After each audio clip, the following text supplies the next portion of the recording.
नमस्कार, मैं डॉक्टर मनमोहन सेन, सह आचार्य संस्कृत, राजकीय महाविद्यालय बहरोड। आज हम बीए पाठ द्वितीय संस्कृत विषय के प्रथम प्रश्न पत्र के अंतर्गत लघु सिद्धांत कौमुदी का आगे अध्ययन करेंगे। लघु सिद्धांत कौमुदी में जैसा कि आपको पहले राम के प्रथमा विभक्ति के और द्वितीय विभक्ति का एक वचन और द्विवचन के रूप सिद्ध करके बतलाए गए थे, आज हम द्वितीय विभक्ति बहुवचन में जो रामान रूप बनता है वह सिद्ध करके दिखाएंगे। रामान में ये आपका जो रूप है वह द्वितीय विभक्ति बहुवचन का है।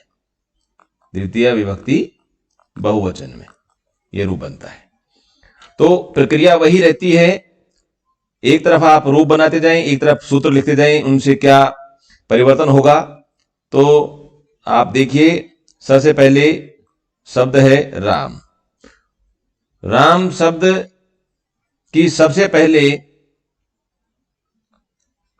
अर्थ वद धातुरय प्रत्यय प्रातिपदिकम, ये एक सूत्र है। दूसरा सूत्र है कृत तद्धित समासाश्च।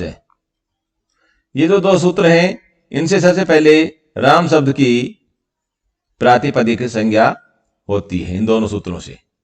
तो ये हो गया, संक्षेप में लिखते हैं, प्रातिपदिक संज्ञा हो गई इनसे। जैसे ही प्रातिपदिक संज्ञा होगी तो सूत्र होगा, संक्षेप में ही सूत्र लिख रहे हैं, सुऔजस। सुऔजस सूत्र से बहुसु बहुवचनम जो सूत्र है उसकी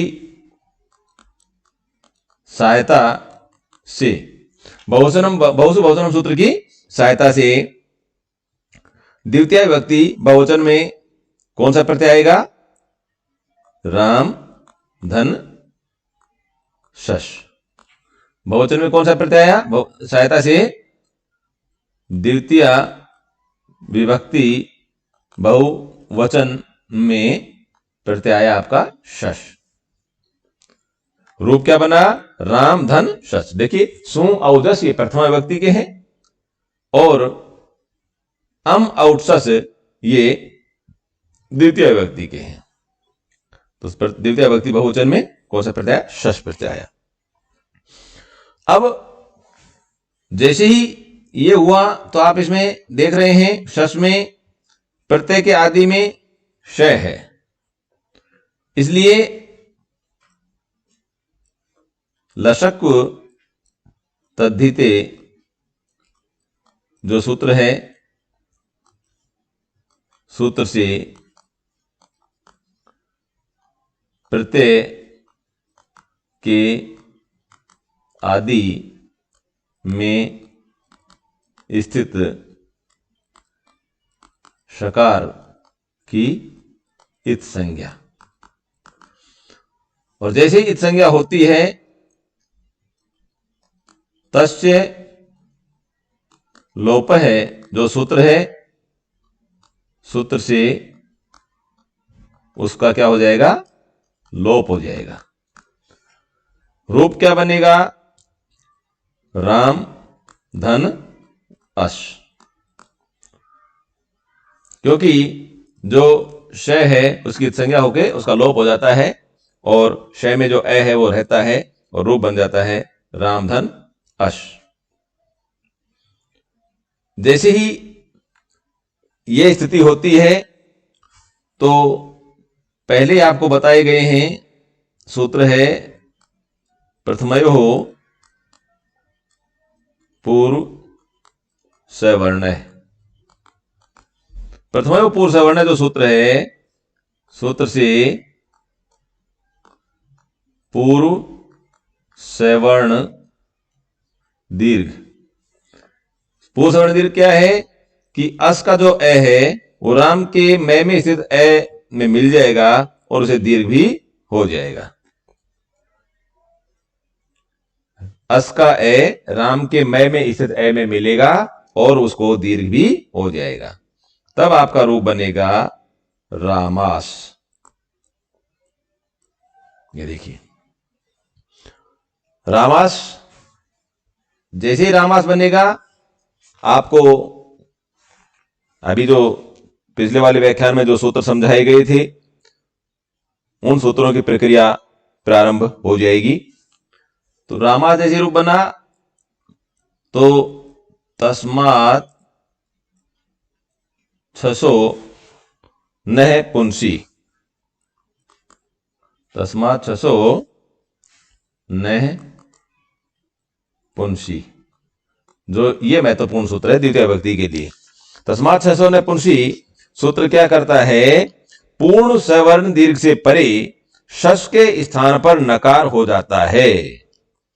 तो शश का जो सकार है सूत्र से शश के से को नकार आदेश। अब शश को नकार हो जाता है तो शश का जो अंतिम वर्ण है उसको नकार आदेश हो जाएगा इस से को ने। तो से को ने हो गया, यहां पर संक्षेप में लिखें तो ऐसे लिख सकते हैं, से को ने हुआ। रूप क्या बना, रामान। अब आपको यहां लगेगा कि रूप तो बन चुका है, आगे कोई प्रक्रिया नहीं है, लेकिन सूत्रों की प्रवृत्ति जरूर होती है। इस दृष्टि से आपको पहले जो ये सूत्र पढ़ाया गया अट कुप वांग नुम वे वाये अपी, ये जो सूत्र है अट कुप वांग नुम वे वाये अपी, सूत्र से भाई अठ प्रत्याहार का वर्ण हो या कै वर्ग हो, पै वर्ग हो, आंग हो, नुम हो, इनका व्यवधान होने पर भी समान पद में रेफ और सकार से परे नैकोण हो जाता है। यह सूत्र कहता है अटकोपांग नुम वायपी। ये क्या हुआ कि राम के रामान में रे आदि में है और उसके बाद में आंग है, पैवर का मैं है, फिर आ है, इनका व्यवधान होने पर भी रे से परे यदि नय है तो नय आदेश हो जाए। यह सूत्र करना चाहता है। सूत्र से नकार को नकार प्राप्त, ऐसे लिखेंगे। नकार को नकार होना चाहिए, यह कहता है सूत्र को भंग। तो नकार को नकार प्राप्त, लेकिन सूत्र एक है, अभी पढ़ा आपने, पदांतस्य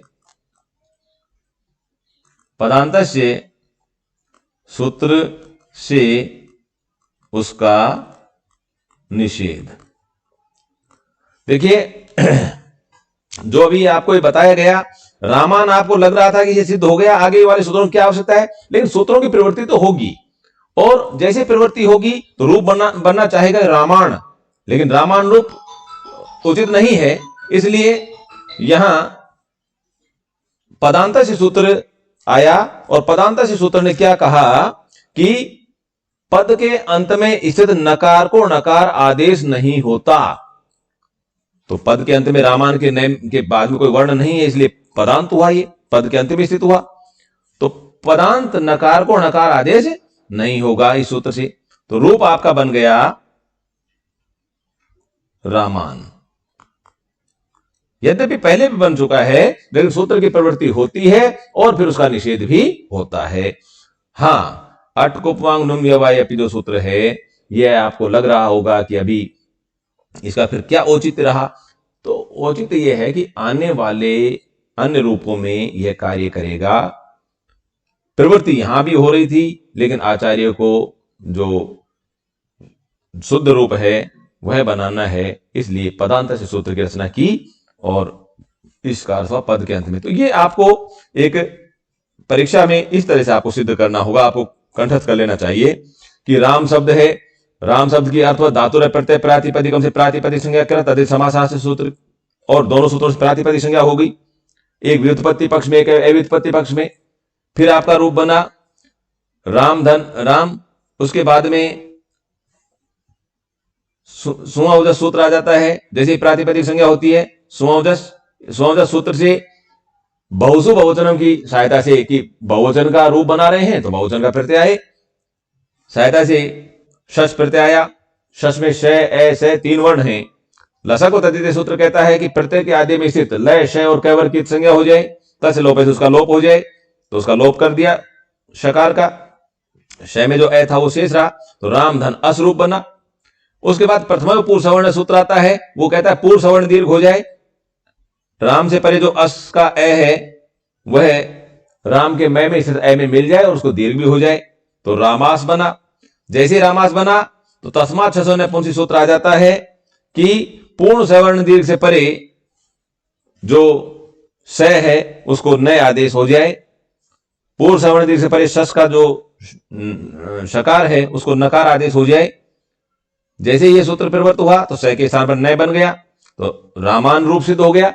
यहां अटकुपवांग नुम व्यवायपि सूत्र कहता है कि रामान के नकार को णकार आदेश हो जाए, लेकिन वह अशुद्ध होगा, इसलिए सूत्र प्रवृत्त होता है पदांत से। पदांत सूत्र क्या कहता है, पद के अंत में यदि न है तो उसको णकार आदेश नहीं होता। रेप का मतलब रे और शकार मूर्धन्य शकार, इनसे परे अठ प्रत्याहार का वर्ण आए, क वर्ग आए, प वर्ग आए, आंग आए, नुम आए, इन वर्णों का बीच में आने के बाद भी अगर न है तो रे से परे न को ण आदेश हो जाए। ऐसी श मूर्धन्य शकार जो है उससे परे नकार को नकार आदेश हो जाए, ये सूत्र कहता है। और ये बहुत महत्वपूर्ण सूत्र है, आपको इसे कंठस्थ करना है, अच्छे से देखना है और उसके बाद आगे का रूप आपको समझाएंगे। धन्यवाद।